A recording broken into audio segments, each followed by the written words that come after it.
That's what I love. These guys are rivals, but they are going to be friendly rivals here. They have a common enemy, taking it to battlefield. Definitely what I expected from this team. I have to assume that the red team won the rock, paper, scissors.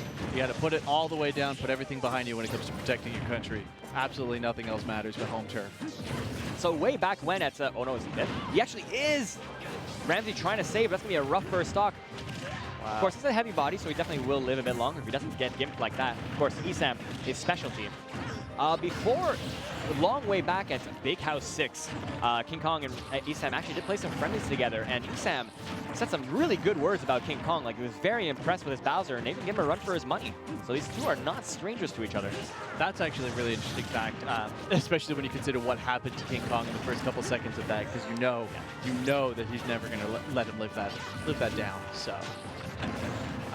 Thus far, though, MVD's gameplay has been beyond impressing me. Every single time ESAM drops a hit, MVD is there to pick them right back up. I mean, a big body like Bowser is very, very easy to bounce around, but he's been doing it to everyone, getting all the way up there. Yeah. They're doing a good job right now. As I said, definitely the one that's scary right now is the Bowser, so you want to isolate him and take his stocks out quick. Of course, Sheik is going to be running around and stuff. If you get hit by a Sheik, it's not a big deal. Getting hit by a Bowser, that is a big deal. Well, that's 20% that you have to suddenly think about. So. You want to take a 4% fair or like a 20% back air from Bowser? Great turnaround by ESAM there. Doing the standard that you like to see in doubles, grabbing an opponent, throwing them away, getting rid of that thought, but then running over and picking up that stock off Ramzy, who's patiently waiting for MVD to release the charge smash. Yeah. So incredible gameplay by both of Blue Team's players right there. Ramzy's just kind of getting caught in the wrong spot. So far, yeah, they haven't been able to like really set up anything because they're keeping the Bowser in the air. Won't be in position to set up any combos. Ramzy trying to chase, but just, my God, the blue team is just all over them. Oh, up tilt actually going to do it. Pikachu in a landing situation, kind of get caught? No. Good use of the multi-hit for the safer landing there. KingKong not able to get the up smash out early enough to use the armor of the shell.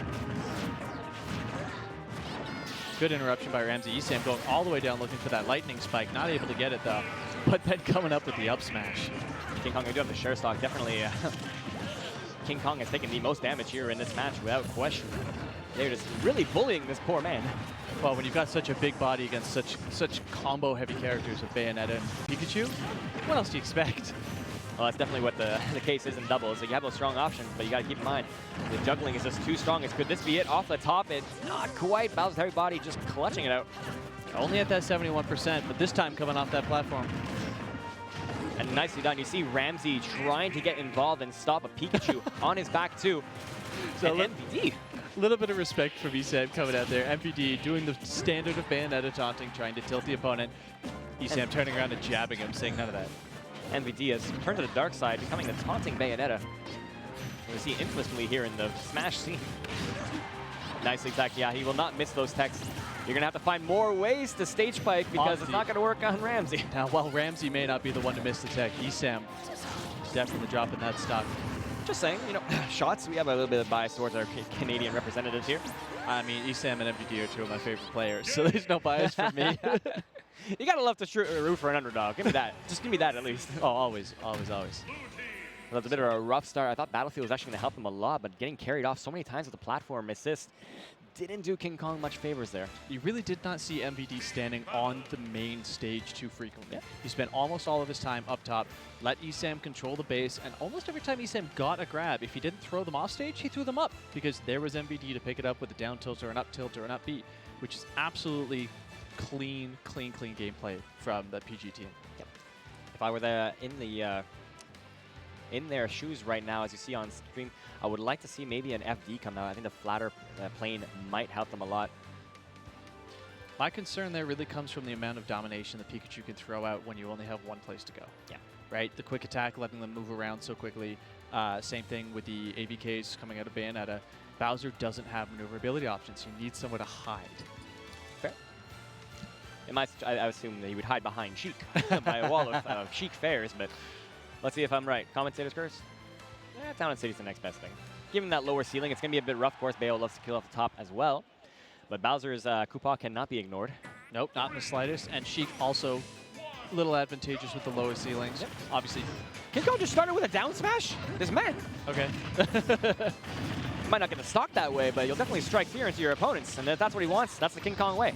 Yeah, you know, and sometimes the mix-up from the down smash to the up B, utilizing the movement that the grounded up B of Bowser's lets you have, really interesting choice as well. Yeah. I see KingKong retreat. I definitely think KingKong has to play that bait and punish game, or at least lie in wait for Ramzy to set up. Oh, please! Has hung on to that ledge a bit too long for you. ESAM was on it and just throwing thunders everywhere. It's the only move he knows. Only has 5 PP, but maybe he had a PP up, I don't know. And now Sheik gonna take a ride right now. Going all the way up. Oh, taking that lightning right off the top. KingKong probably should have thought second, or thought twice rather, about riding the thunder on that one, but it's wasn't given a choice. And now the red team already in a bad situation, both with stocks down, and the blue team looking a little fresh, almost taking off the side. Great match by KingKong, getting all the way back to that horizontal movement from the up B. The Whirling Fortress is a bit different than you probably think. It's not just a full match. There actually is a timing to it, and of course KingKong would know that. There we go, bouncing fish. Stop hitting my partner. Ooh. And eats it down, almost taking off the top, actually. Yeah. Oh my god, Bowser just getting walloped here. That's ESAM's ledge trap situations are absolutely incredible, and definitely the bane of this red team at the moment. A grab release into combo. Oh, the setup from a grab release. And KingKong jumping into that down air. Oh no, we got Rage on Bayonetta. This is going to be rough. So while we're sitting here watching KingKong get carried into the skies, Ramzy missed his tech, died off the bottom once again. Man, I just gave him props last game for never missing a tech. You're making me look bad. This is a completely controlled game coming out of blue team here. Not a single stock lost yet, and for all the rage that they have on them, I was about to say, it doesn't look like they will lose one. Yeah, at least it wasn't a 6 stock, so at least they can say that. Yeah. Oh my god, Bowser left on his own. This is going to be... Oh no, can it Bowser at... No. I'm not even going to finish that sentence. No. I think it speaks for itself, and darn. Heroes and villains, man. What can you say? So, what an incredible game number 2 coming out of blue team.